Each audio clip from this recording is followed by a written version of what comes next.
Hello students, topic चल रहा है हमारा कोऑर्डिनेट ज्योमेट्री और ये है उसका लेक्चर नंबर 10।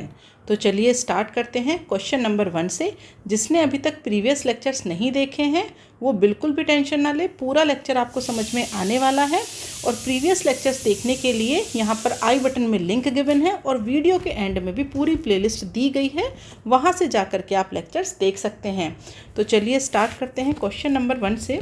क्वेश्चन नंबर 1 में हमें 2 पॉइंट गिवन है, ठीक है। फर्स्ट पॉइंट ये है एंड सेकंड पॉइंट ये है।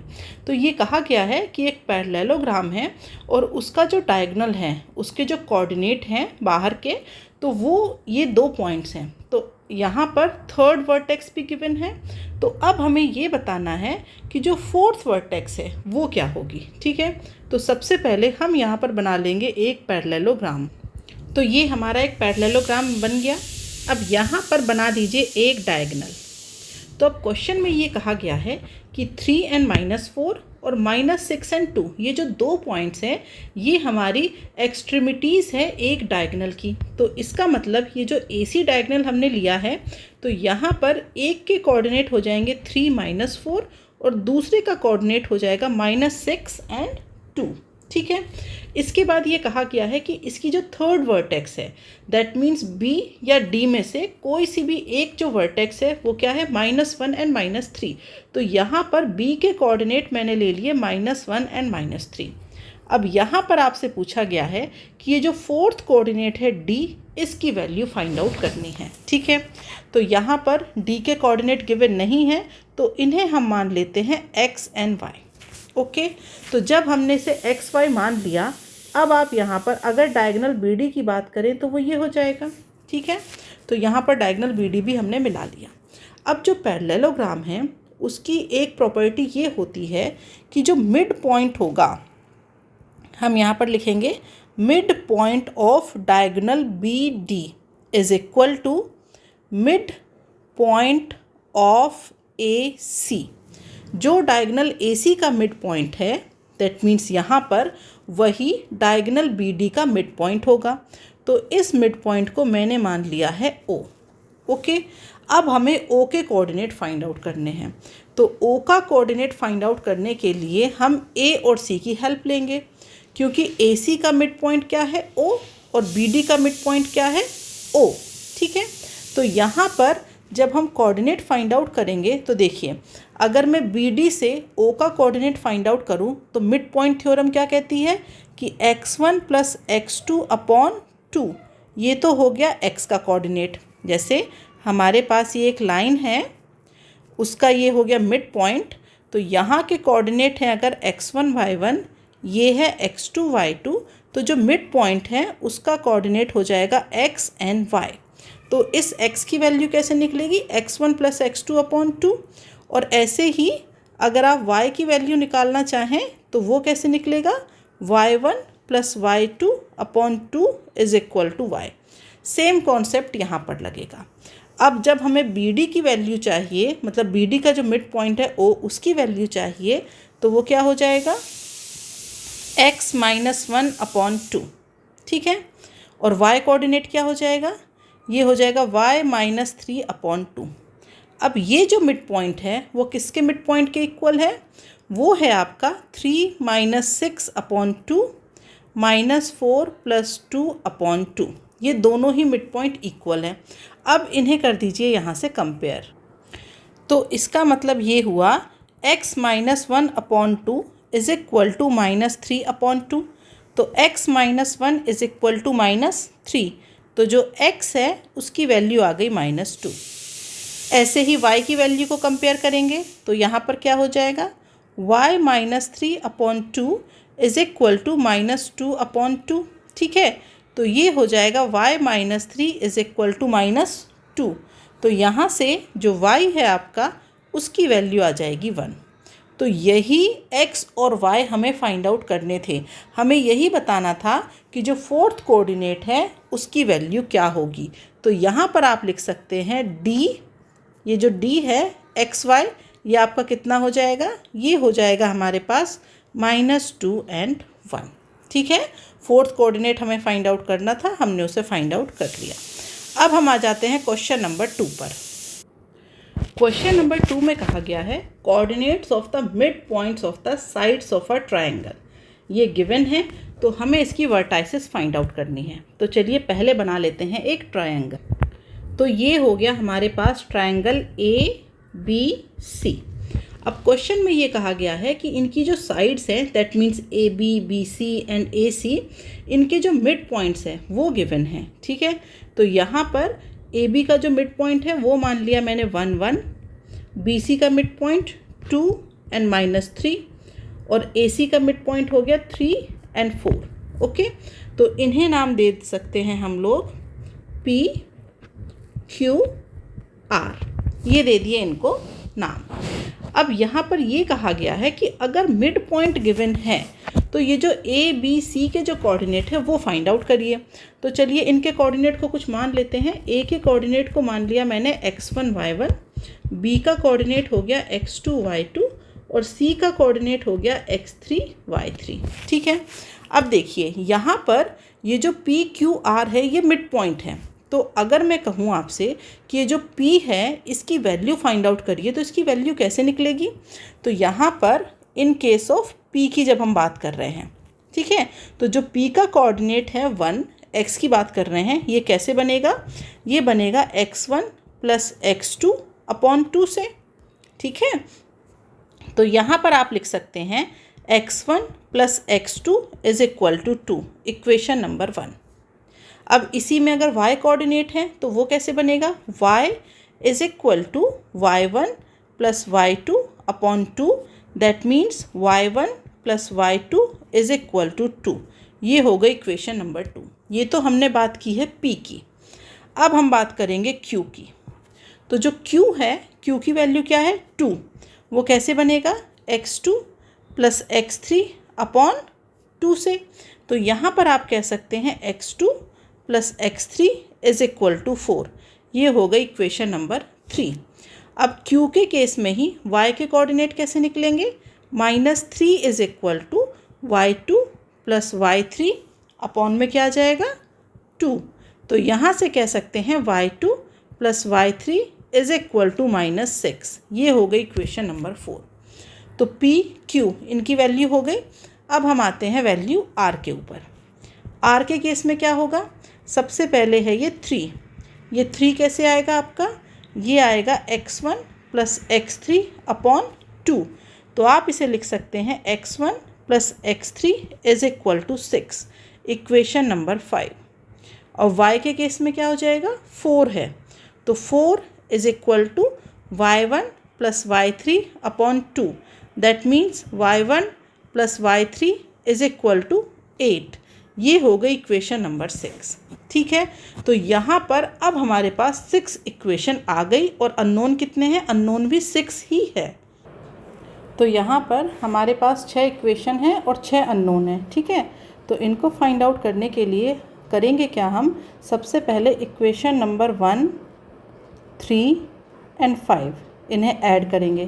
तो चलिए इन्हें ऐड कर लेते हैं। Equation number 1 x1 + x2, equation number 3 x2 + x3 and equation number 5 x1 + x3।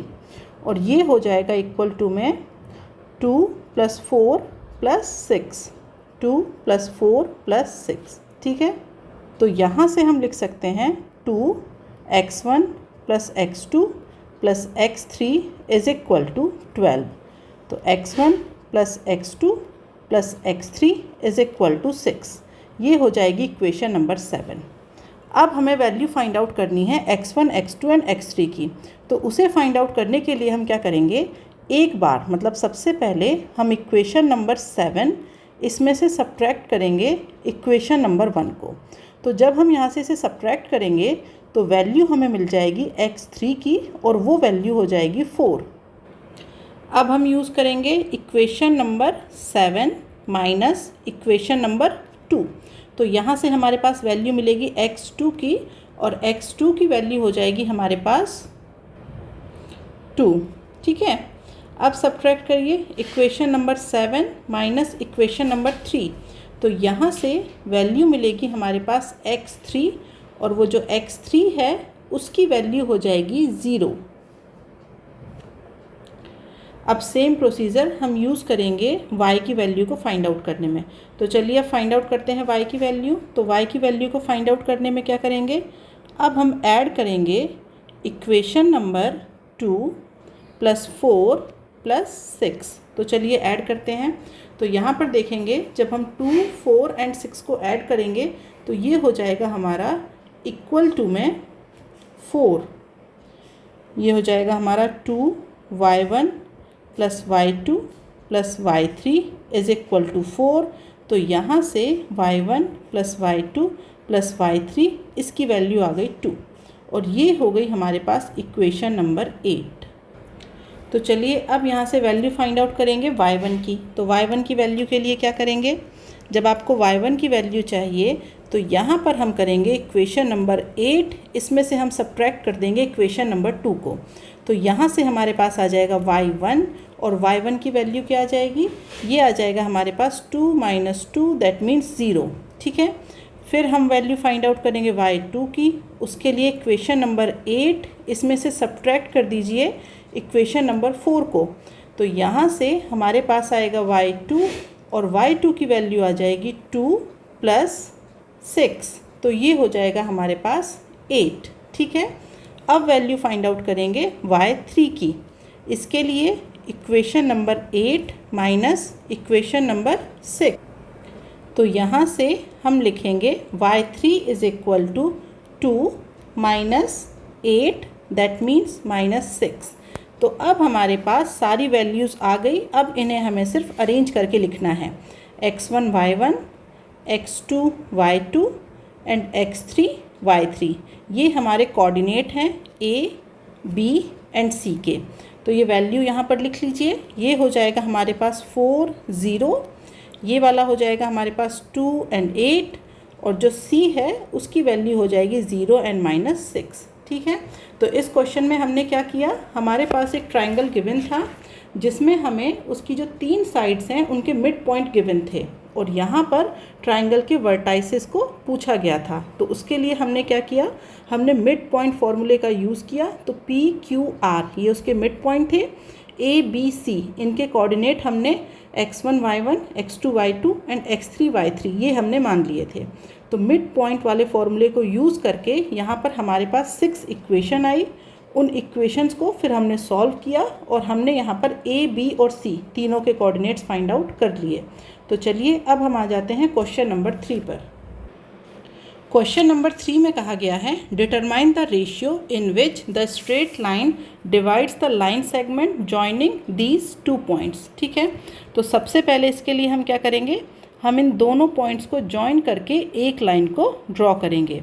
तो ये है हमारे पास AB, जहाँ पर A के कोऑर्डिनेट हैं 3 एंड -1 और B के कोऑर्डिनेट है 8 एंड y। ठीक है, अब एक लाइन है जो कि AB को डिवाइड कर रही है एक रेशियो में और वो रेशियो गिवन नहीं है। तो हम कहीं से भी एक लाइन ले लेते हैं। ये हो गई हमारे पास लाइन जिसकी इक्वेशन है x - y - 2 = 0। ठीक है, अब ये जो लाइन है ये AB को हम मानते हैं कि P पॉइंट पर कहीं पर कट करेगी। ठीक है, तो जब इसने इसे P पॉइंट पर कट किया तो देखा जाए तो ये जिस रेशियो में डिवाइड होते हैं उस रेशियो को हम कहते हैं m/n। लेकिन यहाँ पर जब इस m और n की वैल्यू हमें गिवन नहीं होती तो इस रेशियो को हम हमेशा k/1 मानते हैं। क्यों? क्योंकि m और n 2 अननोन हो जाते हैं तो उन्हें फिर फाइंड आउट करना मुश्किल है। तो इसीलिए हम क्या करते हैं, m और n रेशियो की जगह इसे k/1 को मानते हैं और उससे हम इसे सॉल्व करते हैं। तो यहाँ पर हम मानेंगे let line divides AB into k/1। ठीक है, तो इसका मतलब ये हुआ कि जो m है उसकी वैल्यू हो गई k और n की वैल्यू है यहाँ पर 1। तो अब हम क्या करेंगे, अब हम यहाँ पर लगाएंगे सेक्शन फार्मूला। तो जो सेक्शन फार्मूला होता है उसके अकॉर्डिंग अगर ये जो p है इसकी वैल्यू हम माने x y, इस a को हम मान लेंगे 0.1 तो इसके कोऑर्डिनेट हो जाएंगे x1 y1, b को हम मानेंगे 0.2 और इसके कोऑर्डिनेट हो जाएंगे x2 y2। तो सेक्शन फॉर्मूला से जब हम x की वैल्यू निकालेंगे तो वो हो जाएगा mx2 plus nx1 upon m plus n। जो y है हमारा उसकी वैल्यू हो जाएगी my2 plus ny1 upon m plus n। ठीक है, अब हमें पता है यहाँ पर कि m की वैल्यू को हमने क्या माना है k और n की वैल्यू को माना है 1। ठीक है, तो अब हम यहाँ पर x और y की वैल्यू को फाइंड आउट करेंगे। तो x की वैल्यू के लिए अब वैल्यू पुट कर दीजिए। x2 है हमारा यहाँ पर 8, तो ये हो जाएगा 8k प्लस 3, n की वैल्यू 1 हो गई और अपॉन में आ जाएगा k प्लस 1।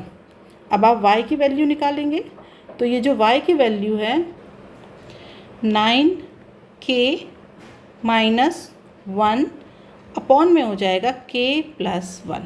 ठीक है, तो अब अगर हम बात करें कि ये जो एक्स वाई है ये किसके कोऑर्डिनेट है, ये कोऑर्डिनेट है p के, और ये जो पॉइंट p है ये इस लाइन पर है कहीं पर। क्यों? क्योंकि ये जो लाइन है ये x माइनस वाई माइनस 2 वाली ये जो लाइन है ये ए बी को पॉइंट p पर कट कर रही है। तो ये जो पॉइंट p है ये इन दोनों ही लाइंस पर हैं। तो अब हमें पता है कि जो पॉइंट P है वो इस लाइन पर है, तो इसका मतलब ये हुआ कि हम यहाँ पर लिखेंगे कि ये जो हमारे पास x minus y is equal to 2 है, तो इस x के कोऑर्डिनेट क्या है 8k plus 3 upon k plus 1 minus 9k minus 1 upon k plus 1 is equal to क्या हो जाएगा 2। इसे आगे सॉल्व करेंगे तो ये हो जाएगा हमारे पास 8k plus 3 minus 9k plus 1 is equal to 2k plus 2। ठीक है, तो यहाँ से हम लिख सकते हैं ये हो जाएगा minus k plus 4 is equal to 2k plus 2। ठीक है, तो यहाँ से ये हो जाएगा minus 3k is equal to minus 2। That means k की वैल्यू आ जाएगी आपके पास 2/3। अब k की वैल्यू आने का क्या मतलब है, तो यहाँ पर देखिए क्वेश्चन में हमसे पूछा था डिटरमाइन द रेशियो। ठीक है, तो वो रेशियो हमसे पूछा गया था और रेशियो हमने क्या माना था k रेशियो 1। तो अब ये जो k की वैल्यू 2/3 आ गई ना, तो रेशियो था हमारा k रेशियो 1। तो जब आप k की वैल्यू रखेंगे 2/3 तो ये जो रेशियो है आपका ये हो जाएगा 2/3। तो इसका मतलब m की वैल्यू 2 और n की वैल्यू क्या हो गई 3। तो ये जो लाइन है ये AB को 2/3 में क्या कर रही है, डिवाइड कर रही है। तो ये है हमारा आंसर। ठीक है, अब हम आ जाते हैं क्वेश्चन नंबर 4 पर। क्वेश्चन नंबर 4 में क्या कहा गया है, एक पैरेललोग्राम गिवन है, उसकी 3 वर्टाइसेस गिवन है और हमें फाइंड आउट करना है 4th वर्टेक्स को। तो चलिए सबसे पहले बना लेते हैं पैरेललोग्राम। ठीक है, उसके बाद इसकी जो वर्टेक्स है उनकी कर देते हैं नेमिंग और कर देंगे वैल्यू पुट, और उसके बाद देखेंगे कि हमें इसे कैसे फाइंड आउट करना है। तो ऐसा ही एक क्वेश्चन हम कर चुके हैं, क्वेश्चन नंबर 1। उसमें भी हमारे पास क्या गिवन था, ए और सी के कोऑर्डिनेट गिवन थे, फिर एक 3rd वर्टेक्स गिवन थी और हमें 4th वर्टेक्स यहाँ पर फाइंड आउट करनी थी। तो यहाँ पर भी सेम प्रोसीजर है। यहाँ पर भी हम ये मानेंगे कि जो डी है उसके कोऑर्डिनेट है एक्स वाई। ठीक है, अब जो डी बी डी इनका जो मिड पॉइंट है और ए सी इनका जो मिड पॉइंट है उसके कोऑर्डिनेट हमने ले लिए हैं ओ। ठीक है, तो यहाँ पर ए सी का जो मिड पॉइंट होगा और बी डी का जो मिड पॉइंट होगा वो एक ही होगा। तो यहाँ पर फिर से हम लिखेंगे mid point of B D is equal to mid point of A C.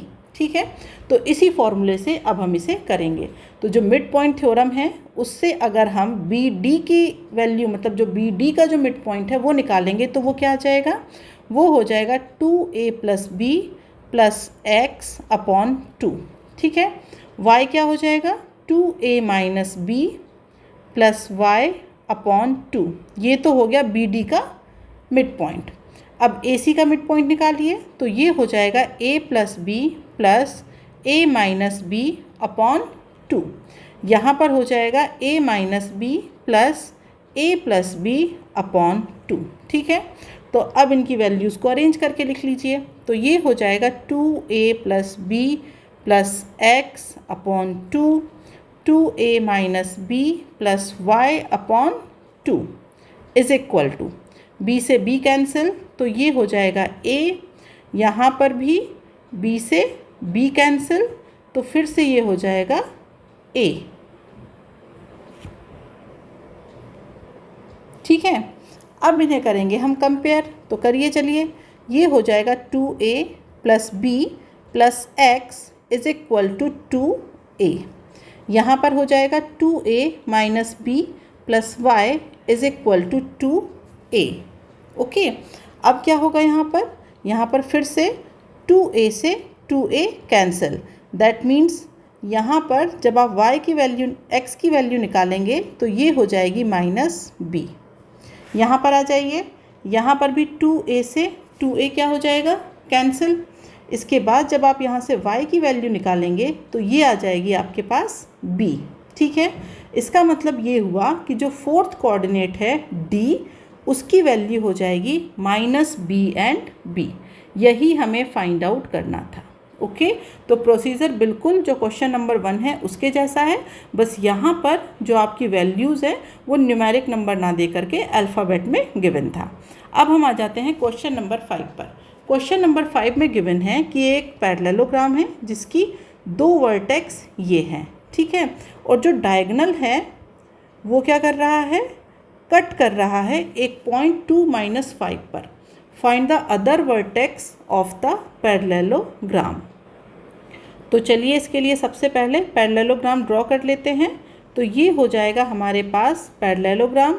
Okay, अब यहाँ पर इसमें गिवन है कि 2 वर्टेक्स गिवन हैं। अब जब 2 वर्टेक्स की बात की है तो आप उसे डायगोनली नहीं ले सकते। क्यों नहीं ले सकते, तो यहाँ पर उसका रीज़न भी मैं बताऊँगी आपको। कि जैसे माना कि आपने डायगोनली ले लिया, आपने ये लिया a और ये लिया c, आपने इसके कोऑर्डिनेट ले लिए 3, 2 और इसके ले लिए -1 और 0। तो अब मुझे बताइए इनका जो मिड पॉइंट होगा वो क्या हो जाएगा, वो हो जाएगा 3 - 1/2, दैट मीन्स 1। लेकिन यहाँ देखिए कि जो दोनों डायगोनल्स हैं वो एक दूसरे को कहाँ कट कर रहे हैं, 2 और -5 पर। तो जो 2 है वो है x की वैल्यू और आपने यहाँ से x की वैल्यू निकाली है 1। तो इसका मतलब ये जो दोनों पॉइंट है ये डायगोनली नहीं है। अगर डायगोनली होता तो वो क्वेश्चन में आपको मेंशन करके देता। ठीक है, तो यहाँ पर ये जो 2 पॉइंट हैं ये आप कहीं पर भी लगातार 2 पॉइंट लेने हैं। ठीक है, तो ये a है, तो यहाँ पर मैंने कहा कि ये हो गया हमारे पास पॉइंट B। ठीक है, तो जो पॉइंट B है हमारा उसके कोऑर्डिनेट क्या हो जाएंगे, उसके हो जाएंगे -1 और 0। कहीं पर भी ले सकते थे आप, जैसे आप B को यहाँ ले सकते थे A और B। ओके, या B यहाँ है तो आप A यहाँ ले सकते थे। इस तरीके से आपको क्या करना है, सीक्वेंस में लेने हैं बस ये दोनों पॉइंट। ठीक है, तो A और B हमने ले लिए। अब अगर हम बात करें इसके डायगोनल की तो ये कहा गया है कि जो डायगोनल है वो कट करता है एक दूसरे को 2 - 5, इस वाले पॉइंट पर डायगोनल कट करता है। तो अब हमें निकालनी है C और D की वैल्यू। तो फिर से हम वही करेंगे, जो मिड पॉइंट थ्योरम है हमें उसे यूज़ करना है। तो मिड पॉइंट की हेल्प से पहले तो आप इसके कोऑर्डिनेट मान लीजिए, इसे x1 y1 ही कर देते हैं। ठीक है, ये हो जाएगा x1 y1 और ये हो जाएगा x2 y2। ठीक है, तो अब अगर मैं बात करूं डायगोनल AC की, तो AC में हम कह सकते हैं 2 = 3 + x1/2।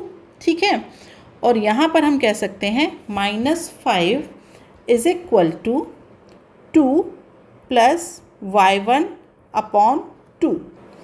तो यहाँ से जब आप x1 और y1 की वैल्यू निकालेंगे, दैट मीन्स पॉइंट C के कोऑर्डिनेट निकालेंगे, तो ये आ जाएगा 1 - 12। ठीक है, अब हम लेंगे हेल्प किसकी, BD की। तो BD से करिए इसे, तो ये क्या हो जाएगा आपके पास, 2 = -1 + x2/2। ठीक है, और जब आप y के लिए लेंगे तो ये हो जाएगा आपके पास -5 = 0 + y2/2। ठीक है, तो यहाँ से जब हम निकालेंगे कोऑर्डिनेट D के, वो हो जाएंगे हमारे पास x2 y2। ठीक है, और इसकी वैल्यू हो जाएगी 5 और -10। ठीक है, तो ये दोनों कोऑर्डिनेट्स यहाँ पर फाइंड आउट हो गए। अब हम आते हैं आज के लास्ट क्वेश्चन नंबर 6 पर। यहाँ पर गिवन है द लाइन सेगमेंट, एक लाइन सेगमेंट है जो कि 2 पॉइंट्स को जॉइन कर रहा है, पॉइंट P एंड Q को। तो चलिए यहाँ पर सबसे पहले लाइन बना देते हैं। ये हो जाएंगे हमारे पास पॉइंट्स P, ठीक है, और ये हो गया हमारे पास Q। इनके कोऑर्डिनेट क्या हो जाएंगे 3 3, और इसका कोऑर्डिनेट हो जाएगा 6 -6। ओके, अब ये क्या है, ये जो लाइन है ये ट्राइसेक्टेड है, मतलब इसे 3 इक्वल पार्ट्स में डिवाइड किया गया है। किसके द्वारा? पॉइंट A एंड B के द्वारा। अब ये जो A B है ये ऐसे भी हो सकता है और ऐसे भी हो सकता है, लेकिन अब आगे क्या कहा गया है, A is nearer to P, मतलब जो A है वो हमारा क्या है, P के ज़्यादा क्लोज है। तो इसका मतलब ये जो मैंने B यहाँ लिखा था यहाँ नहीं होगा, जो A है हमारा वो P के क्लोज है, दैट मीन्स A यहाँ पर होगा, ये हो जाएगा A पॉइंट, तो इसका मतलब B हमारा हो गया यहाँ पर। अब ये कहा गया है अगर जो A है वो एक पर्टिकुलर लाइन पर है, ठीक है, तो ये जो A है ये एक लाइन पर है और उस लाइन की जो इक्वेशन है वो है 2x + y + k = 0। तो हमें यहाँ पर वैल्यू फाइंड आउट करनी है k की। तो अब हम क्या करेंगे, देखिए इसे हमने 3 पार्ट में डिवाइड किया है। तो फर्स्ट पार्ट ये है, सेकंड पार्ट ये है, थर्ड पार्ट ये है। मतलब हमारे पास 3 मीटर लेंथ थी अगर, तो 1 मीटर की 3 लेंथ हो गई। तो अब अगर हम बात करते हैं PA की, तो इसकी लेंथ अगर 1 है तो जो हमारे पास QA है उसकी लेंथ कितनी हो जाएगी 2। तो इसका मतलब ये हुआ, हम यहाँ पर अगर इसे दोबारा से ड्रॉ करें तो ये P है, ये Q है, यहाँ पर कहीं पर पॉइंट A है हमारे पास, ये A है, तो ये 1:2। तो M की वैल्यू तो हो गई 1 और जो हमारा N है उसकी वैल्यू हो गई 2। तो ये जो पॉइंट A है ये PQ को 1:2 में क्या कर रहा है, डिवाइड कर रहा है। तो अब यहाँ पर लगाइए सेक्शन फॉर्मूला। तो ये जो P है इसके कोऑर्डिनेट क्या मान लिए, इसके कोऑर्डिनेट मान लिए हमने अगर x y, ठीक है, तो इसके जो कोऑर्डिनेट हैं उसकी वैल्यू जो निकलेगी x की वो क्या हो जाएगी हमारे पास, ये 0.1 0.2, इसकी वैल्यू 6 -6 और इसकी वैल्यू है 3 3, ठीक है। तो जब हम यहाँ पर x की वैल्यू निकालेंगे तो x की वैल्यू क्या आ जाएगी हमारे पास, फॉर्मूला लगाइए mx2 + nx1। तो ये हो जाएगा हमारे पास 1 × 6, ठीक है, प्लस 2 × 3/1 + 2। तो ये हो जाएगा 6 + 6/3, दैट मीन्स 4। अब आप y की वैल्यू निकालिए, तो ये क्या आ जाएगा, ये आ जाएगा 1 × -6 + 2 × 3/1 + 2। तो ये हो जाएगा हमारे पास 0। तो इसका मतलब x की वैल्यू 4 और y की वैल्यू 0। अब ये जो हमारे पास पॉइंट P और Q को डिवाइड करने वाला पॉइंट A है, ये हमारा एक पर्टिकुलर लाइन पर है और उस लाइन की इक्वेशन है 2x + y + k = 0। तो यहाँ पर आप x की वैल्यू पुट कर दीजिए और y की वैल्यू, तो ये हो जाएगा 8 + 0 + k = 0, ठीक है। तो यहाँ से जो k है आपके पास वो आ जाएगा -8, ठीक है। तो इसी k की वैल्यू हमें क्या करनी थी, यहाँ पर फाइंड आउट करनी थी। तो ये जो b है आपका, इसकी वैल्यू का हमें कोई यूज़ नहीं था, बस हमें यहाँ पर ये हेल्प कर रहा था कि हमने से 3 पार्ट्स में डिवाइड किया है, तो एक पॉइंट b भी यहाँ पर था। उसके बाद लिखा गया था कि पॉइंट a ज़्यादा क्लोज है, तो ये 1:2 में इस तरीके से डिवाइड हो गया b का। अदरवाइज़ हमें यहाँ पर कोई यूज़ नहीं है, हमें यहाँ पर वैल्यू फाइंड आउट करनी थी k की और वो हमने फाइंड आउट कर ली है, ठीक है। तो आज के लिए इतना ही। क्लास में कोई भी डाउट होगा तो आप मुझे कमेंट बॉक्स में लिख करके बता सकते हैं। अब मिलेंगे नेक्स्ट क्लास में। Bye bye students.